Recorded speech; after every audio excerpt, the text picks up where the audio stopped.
TSRTC staff and workers union నూతన రాష్ట్ర committee సమావేశం ఐఎన్టీయూసీ ఆఫీస్ నారాయణగూడలో నిర్వహించారు. ఈ సమావేశానికి ముఖ్య అతిథిగా తెలంగాణ రాష్ట్ర ఐఎన్టీయూసీ ప్రధాన కార్యదర్శి చంద్రశేఖర్ పాల్గొన్నారు. ఈ సందర్భంగా చంద్రశేఖర్ మాట్లాడుతూ అన్ని రీజియన్లలో సమావేశాలు ఏర్పాటు చేసి రీజనల్ కమిటీలు వేయాలని అన్నారు. ప్రతి డిపోలో యూనియన్ యొక్క జెండా దిమ్మెలకు కట్టి జెండా పండుగలను నిర్వహించాలని అన్నారు. విలీనం ప్రక్రియ త్వరగా పూర్తి చేసి వెల్ఫేర్ కమిటీలను రద్దు చేసి యూనియన్లను పునరుద్ధరించాలని తెలిపారు.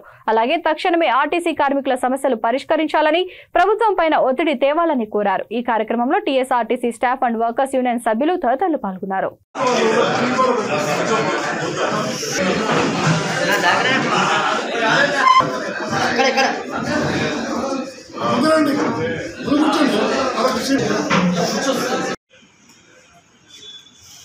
ఉత్తరాఖండ్ అంతా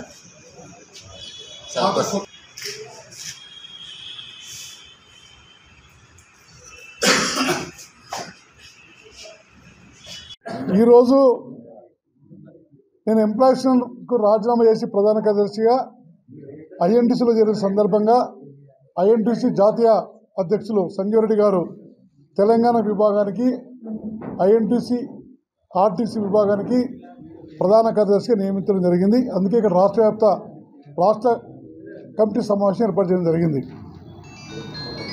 గతంలో మీకు చెప్పాం, మాకు ఫస్ట్ వేధింపులు ఆపాలి, కక్షాదింపులు ఆపాలి, వర్క్లోడ్ తగ్గించాలి, మార్పు రావాలి. రేవంత్ రెడ్డికి మార్పు రావాలని ఏమంటో ఆర్టిస్ట్ కార్మికులు మార్పు రావాలి, అధికారుల్లో మార్పు రావాలి, సూపర్వైజర్లో మార్పు రావాలని కోరుకుంటారు తప్ప వర్క్లోడ్ తగ్గాలని కోరుకుంటారు. దానికి ప్రభుత్వం మారంగానే రావాల్సిన ఆవశ్యకత ఉంది. గెలిచిన తెల్లారే ప్రగతి భవన్ కాడ కంచెలు తీసేయడము, ధర్నా చౌక్ ఓపెన్ చేయడము, ప్రజాపాలన రావడం చూసారు. ఈ వెల్ఫేర్ కమిటీ అనేది నియంత్రిత ప్రభుత్వం చేస్తుంది. ఈయనని 2 సంవత్సరాలు అవసరం లేదని చెప్పిండు, ఓన్లీ మౌఖిక ఆదేశాలతోటి. కాబట్టి ఎండి గారు ప్రభుత్వ ఆదేశాలు అవసరం లేదు. ఆ ప్రభుత్వం ఓడిపోయిన తెల్లారే చైర్మన్ అందరూ రాజీనామా చేసిర్రు. ఇక్కడ కూడా పాలన పోవాలి, వెల్ఫేర్ కమిటీలు పోవాలి, నియంత్రిత పోకళ్ళు పోవాలి.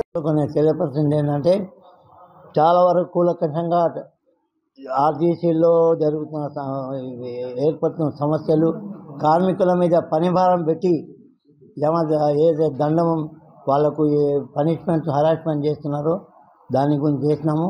ఇప్పుడు సంక్షోభంలో ఉంది. 6,000 కోట్ల నష్టం ఉన్నట.